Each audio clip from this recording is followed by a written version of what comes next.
welcome to Beard Wizard Rants. Welcome, Frags and Beer family. If you're not part of the Frags and Beer family, quickly click that red subscribe button.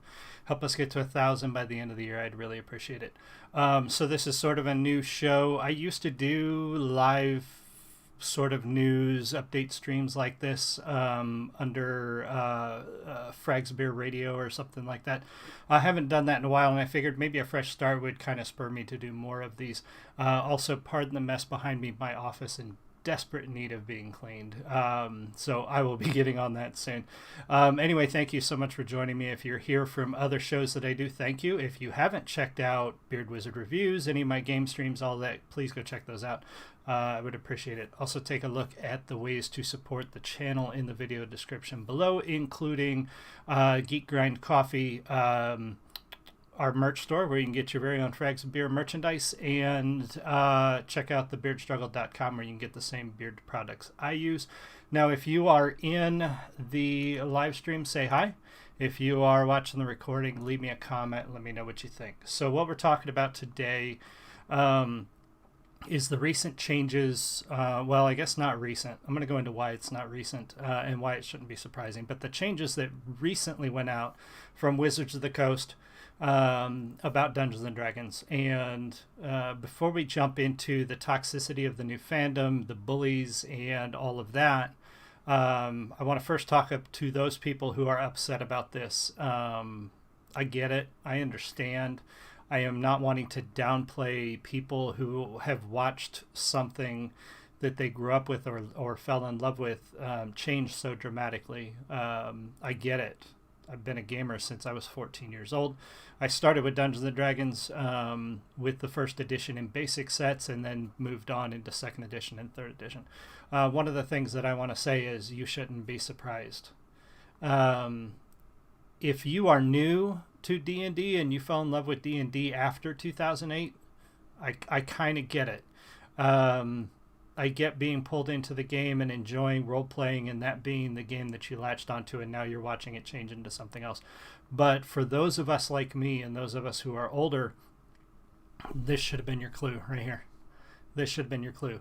Now, I didn't hate 3rd edition. I didn't hate 3.5. But I was a Magic player before WotC took over D&D. And I got out of the game before WotC took over because I saw what WotC was doing to Magic. They were turning it into a cash cow. Basically, if you didn't have a lot of money, you were never going to be competitive in the game. So it drove people to just constantly buy every new thing, every new expansion, every new box. We went from like 2 expansions a year and a new set every couple years to like a new set and 3 expansions every year. And it was like, forget it, I'm done. And I don't even know what they're doing now, but I was done.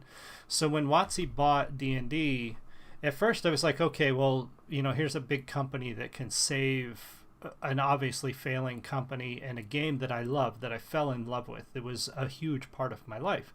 And that's what some people don't realize. I think there's a lack of empathy and there's a lack of understanding from new fans and old fans alike.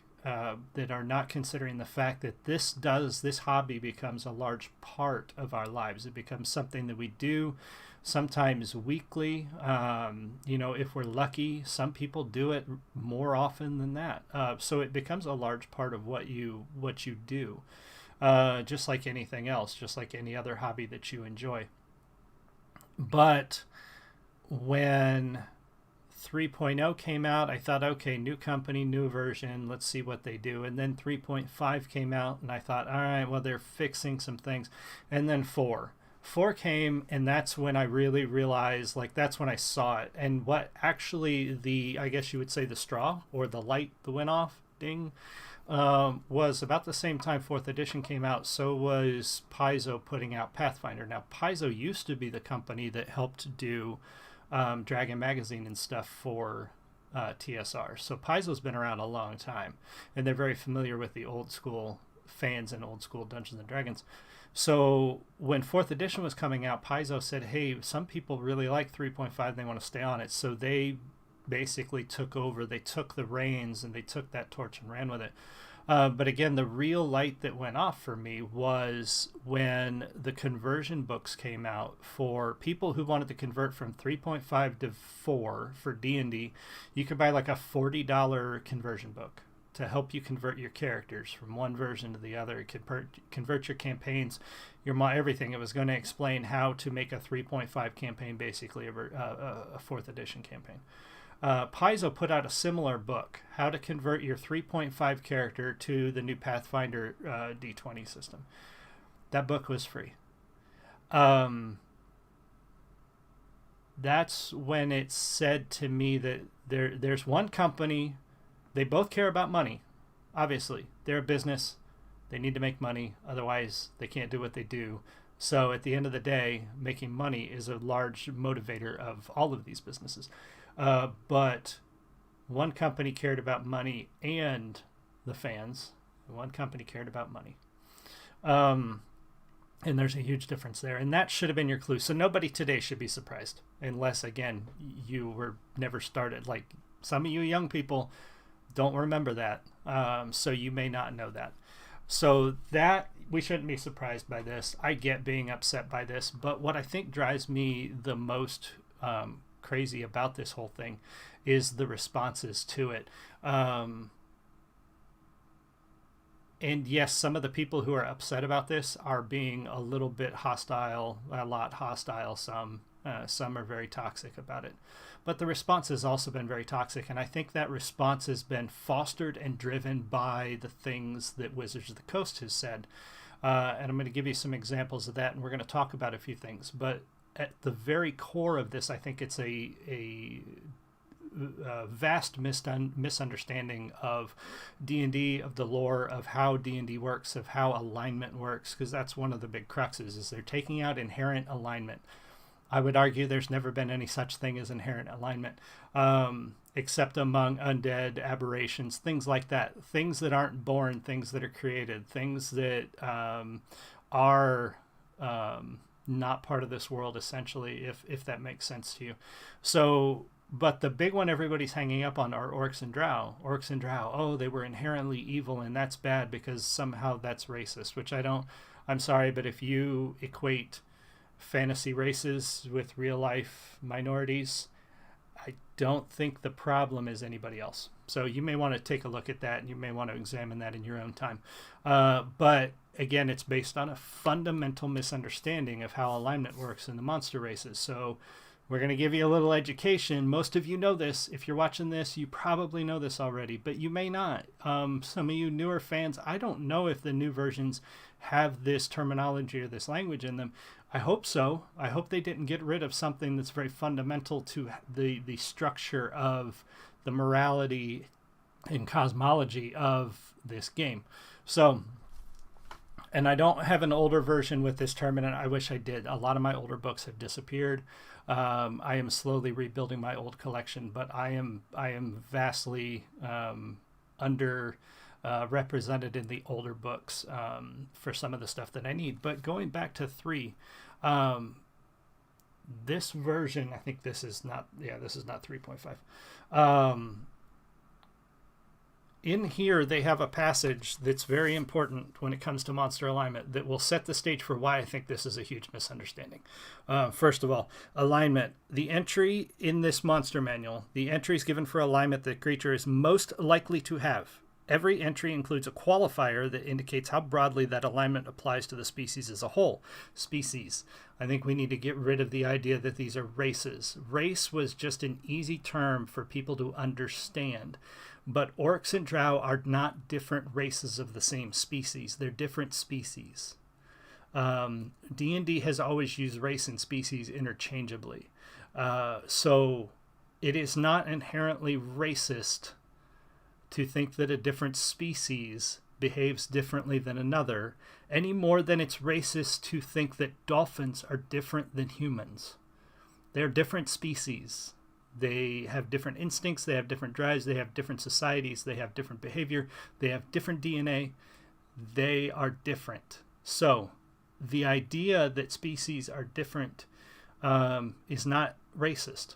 So let's start right there. Right here, species. So the one we're going to focus on is usually, the qualifier usually, the majority, more than 50% of these creatures have the given alignment. This may be due to strong cultural influences, and it may be a legacy of the creature's origin. For example, most elves inherited their chaotic good alignment from the creator, the deity Corellon. We're going to get to that in a minute, why that's an important notation there.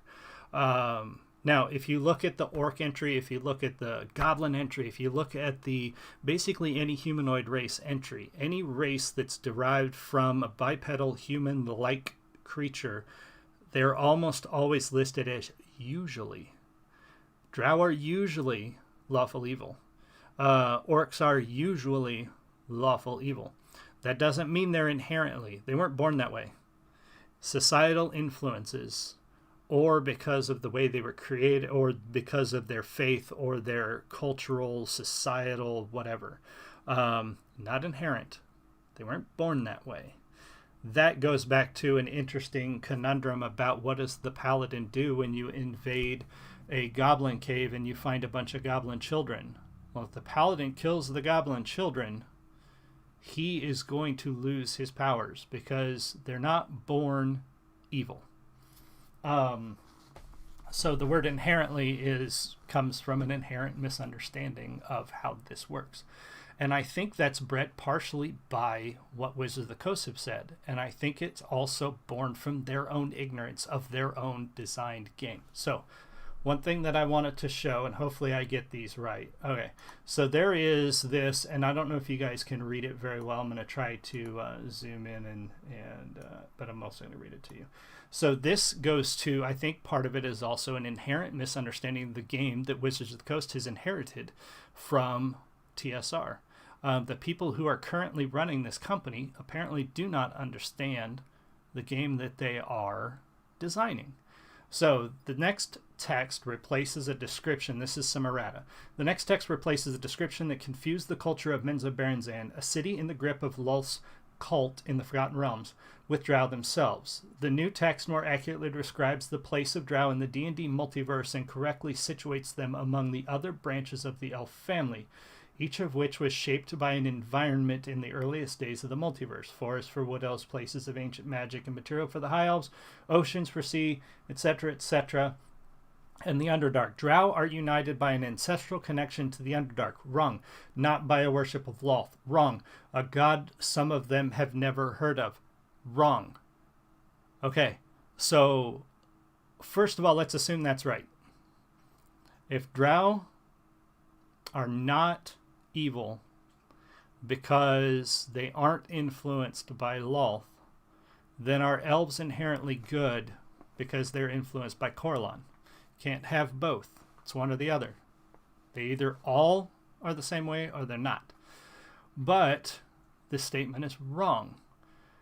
The Drow were specifically created when Lolth, who used to be called, I'm going to mispronounce this, Arlene, the consort of Corellon, decided to try to take over the elven version of heaven, Avendor, I think it's called, but I'm not 100% sure. I read that earlier today and it slipped in my head now. But when Lolth tried to take over with the help of evil spirits and demons, etc., and failed, she was cast out along with all the elves that supported her. She tricked some elves into supporting her. They were all banished to the Underdark, except for Lolth, who was banished to the Demon Web Pits. Now, I would also argue that they don't even understand the fundamentals of their lore, because they say that most of the Drow have never even heard of Lolth. They were specifically created when Lolth was banished. And now they're probably going to say, well, in the multiverse, blah, blah, blah. Drow exist in a couple of worlds in D&D, and in every one of those worlds, Lolth is a goddess. Now, I'm not super familiar with Greyhawk, so correct me if I'm wrong, but I'm pretty sure the Drow in Greyhawk also worship Lolth. And I'm pretty sure their fall to the Underdark is just about the same as it was. So that's the thing that people seem to misunderstand, is that Drow don't exist in every world in D&D. They don't exist at all in Krynn, the Dragonlance world. Hopefully they never do. That's what made that world unique. But anyway, so, and then something that they must have forgotten is when they went from, I believe, from 3 to 4, they killed off all the drow gods. The drow only worship Lolth or Elistrii.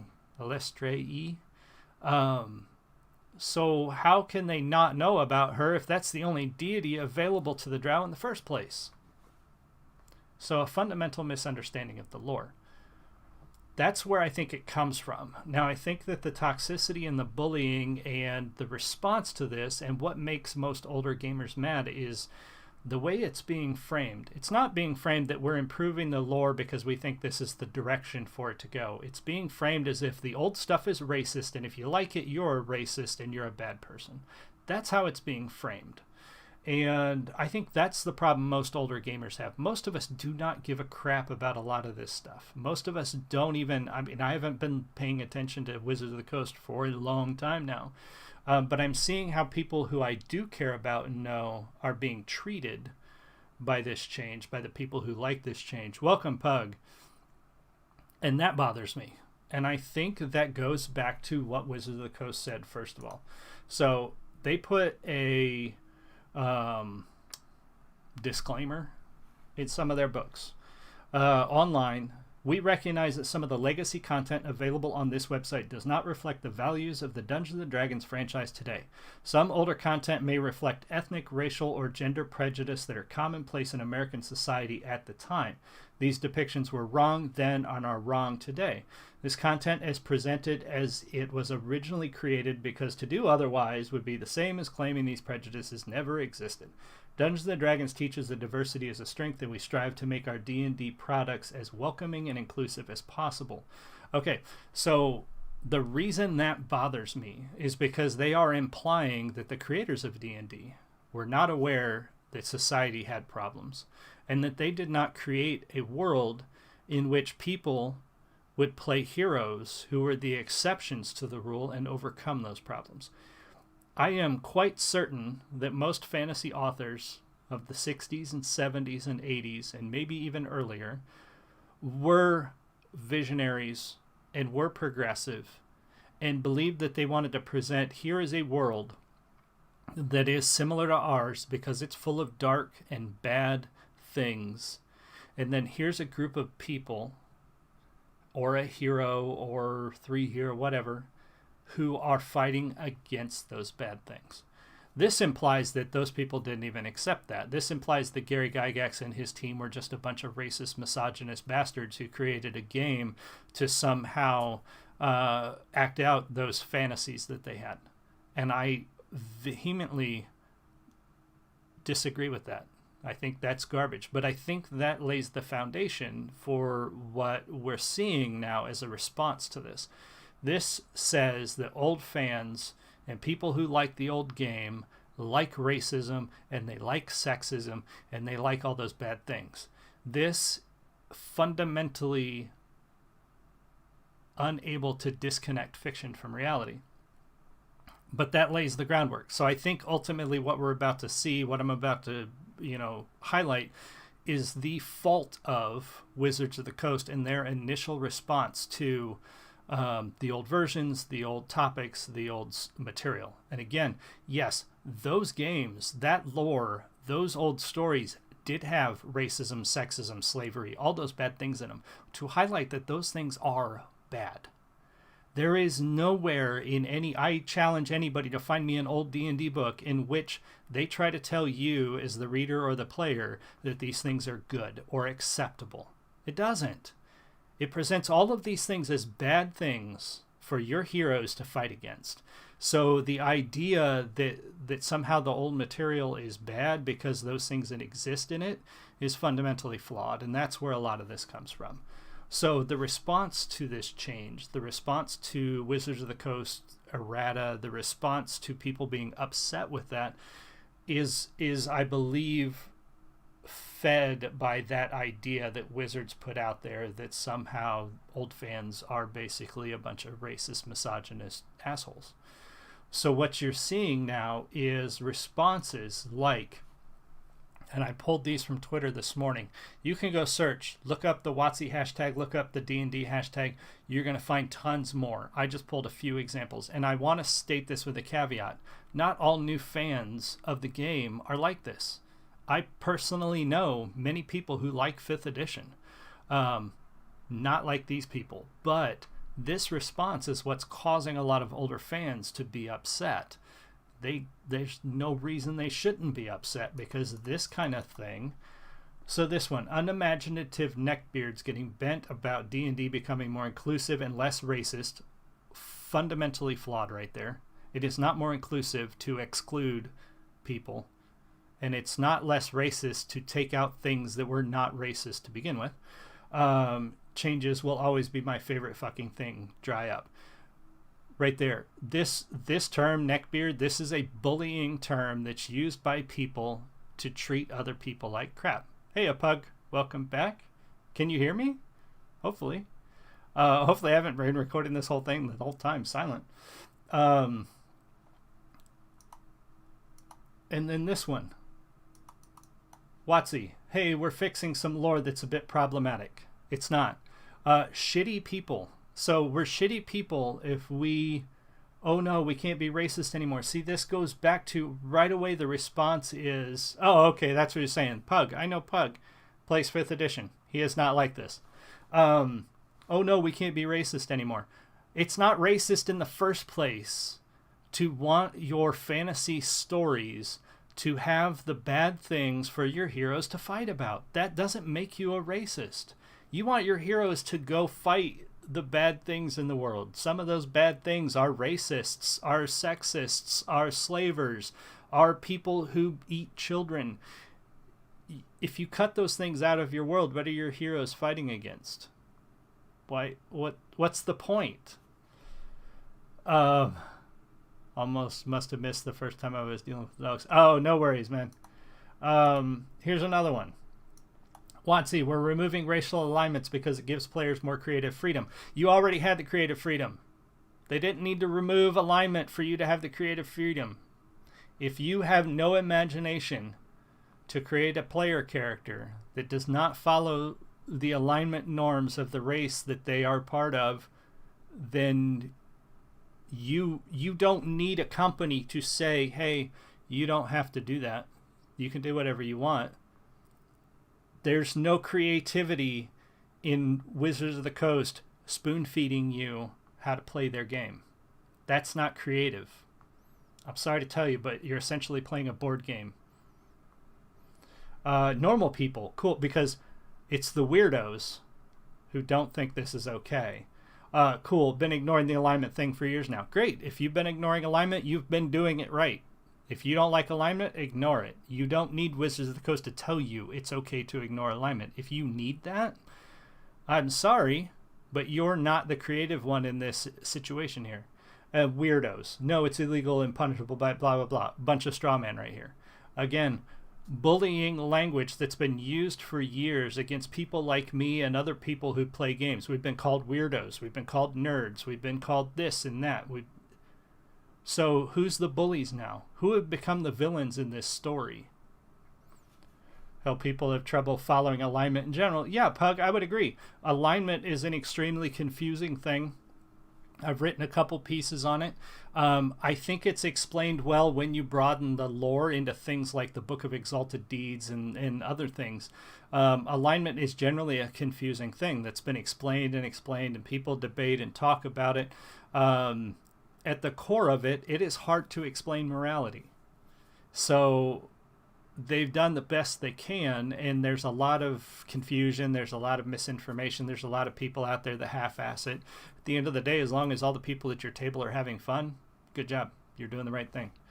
And then this other example that I pulled out here is a conversation. This is exactly what I mean by the reaction. The reaction to people who have a problem with this is why this is a problem. So somebody posted, checking out why WotC is trending is a free block list of whiners who don't like the game now that it's trying to be marginally less racist. Again, they didn't remove anything that was racist, so you're fundamentally wrong to start with. Just homebrew the racism back in if you love it so fucking much. Somebody says, how the fuck is a goddamn eyeball monster racist? Right? Valid question. How is a beholder racist? Well, that's not what they're saying the beholder is. But again, the response to that. That one was removed for ableism, but it's not the only edit. But your whole vibe tells me that you don't care about either of those things. So go fuck yourself with a rusty pipe and get the fuck out of my mentions. That kind of language, that kind of response, that's the toxicity that everybody claims that we old fans have. They always say, oh, the old fans are toxic and racist. Really? Really? The old fans. I'm pretty sure you new fans are some pretty shitty people too. Example A, right? So again, it goes back to a fundamental misunderstanding of the lore and a foundation of vile response that Wizards of the Coast has created by basically saying all the old stuff is racist. It opens up the door for people to use that as a hammer against people who disagree with them. You're right, Pug. Who wants to be normal? Normal is boring. And that, at the end of the day, is the core of what makes D&D or any tabletop game like this what it is. You are playing an exception to the norm. In every tabletop game, no matter whether it's D&D or Pathfinder or Hackmaster or Shadowrun or whatever it is, you are playing the exception to the norm. You are the player who decided to get up one day. You're the person who decided to get up one day and go out and do something dangerous. Imagine in your world, imagine right now, who are the people who are doing that? How many rock climbers, how many free climbers are there in the world? Not that many, because that's damn dangerous. Not everybody gets up and goes, I want to climb that mountain with no rope. No, because that's freaking dangerous. So in your fantasy world, you are playing that exception. You're playing the person that woke up one day and says, you know what, I want to pick up a sword, and I want to go into some caves, and I want to kill monsters for treasure. And I might die doing it, but that's what I want to do with my life. So you're already playing the exception. So the idea that Wizards of the Coast needs to say, hey, you know, you can be special, and we're gonna make the lore fit so you can be special. You're already special. You're already playing the exception to the norm. So there's no reason to assume, there was no restriction, I should say. If you wanted to play an orc character who wasn't evil, there was never a restriction on that, ever. There was never a rule that said if you want to play an orc, you have to be evil. It doesn't exist. It never was a thing. So Wizards of the Coast never had to tell you it was okay. So the idea that they're getting rid of something to make the game more inclusive is horseshit.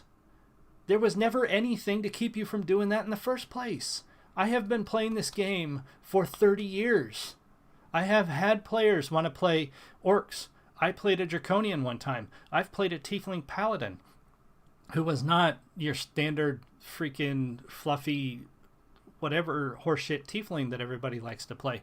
I have played those things, and some of them were bent against the norm of their society because they were the exception.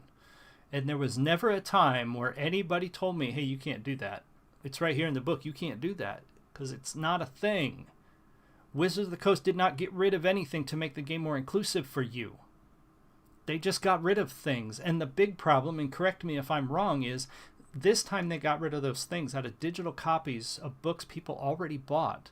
Meaning, I bought a book. Imagine somebody coming to your house, grabbing your book right here. They go to your bookshelf and they take this book and they rip 5 pages out of it. And then they walk away. Would you be pissed? Yeah, I'd be pissed. I'd be like, what the hell? You know, I'd be beating them over the head with this book if I couldn't get a hold of anything else. That's what happened this time. Wizards of the Coast went into digital copies of books that people have already purchased, which I guess are hosted online. Now, I may be wrong. I've been trying to find more information on this, but this is what I'm seeing. Tell me if I'm wrong here. But they've essentially made it so people who bought those books no longer have that information that used to be there. It's been cut out for them, which I would argue that's another example of why you shouldn't buy digital media. You know, digital media should be for quick reference only, and everything else, buy it in hard copy. Look at all the books behind me. I own like 4 Kindle books, and most of them were free. Don't buy digital. Pug says they will kill someone minding their own business simply because they are evil, and they will kill someone for breaking the law. They are bigoted killers. Well, that's a debate for another day. The only rule restricting alignment was paladins being restricted to lawful good, and they lose their powers. Yes, because that was a special case. Yes, paladins should only be lawful good because there's a very good story-based reason why that is. Now, I know some people like to play. I refuse to accept the existence of gray paladins or anything else. But again, that's a rant for a different day. But again, nothing they have done at all made this game more inclusive. All they did was reiterate something that was already true, spoon feed it to you in such a way that allowed you to feel good about it, and give you some sort of go ahead to call people that you don't like racist simply because you don't agree with them. That's all this is. So let me know what you think. Leave me something in the comments. Am I wrong here? I mean, what really was removed from the errata that was racist? What was changed at the core of the game that allows you to do things you couldn't do before? People are saying that removing the lore from the beholder made them more inclusive. I don't know, somehow making beholders not evil and not slavers and not feel superior to others made the game more inclusive. How? I mean, quite honestly, let's look at it from a very a very simplistic perspective. The average beholder is far superior to the average person. So if they feel superior, shouldn't they? Because they are. They don't feel superior because they think they're better, like people in this world who are racist and think they're better than other people. They think they're better than other people. Beholders, in a fantasy world that isn't real, actually are better than the average person. They are actually better than most people. That's why they are a high-level monster. They should feel superior to everybody else, because they freaking are. So, end of the day, I don't get it. The only thing that really bothers me about this is the response to it. The way Wizards of the Coast sort of gives people this free reign to be shitty to other people. And I don't know why anybody's surprised. Again, if you didn't know Wizards was turning this into a bastardized cash cow of a game that we used to love, you should have been clued into that a long time ago. So don't be surprised. Play a different game, buy a different game. Stop giving them money, for God's sake. I stopped giving them a dime in 2008. Stop giving Wizards of the Coast money. Let it die. Find something new. Create your own thing. Do whatever is fun for your party. Do whatever is fun for your table. Starve them. But anyway, let me know what you think. I think these people are bullies. I think the people that are responding to this, the way that they're responding to it, are the same kind of people that used to treat us like shit when we were kids. I think they're the same. It's the same mentality. I don't know. They're hateful, bigoted people. And again, with the caveat that not all new fans are like that. But they are out there, and they are vocal, and they are prominent. And these are the fans that Wizards of the Coast is catering to. These are the ones that they're saying, oh, here you go. Here's your fun, inclusive game that was already fun and inclusive to start with. I will die on that hill. So thank you guys so much for joining me. That's about it. I can't think of anything else to say. Let me know what you think. Leave some stuff in the comments. Tell me what you think. Pug says an average person would die just from seeing a build. Yeah, absolutely true. And if you have the old books, why buy new ones when the old ones still work? That at the end of the day, that's it. The old books are still out there. You can still find them. You can still get them on eBay. You can still get PDF copies of them. You can borrow them from friends.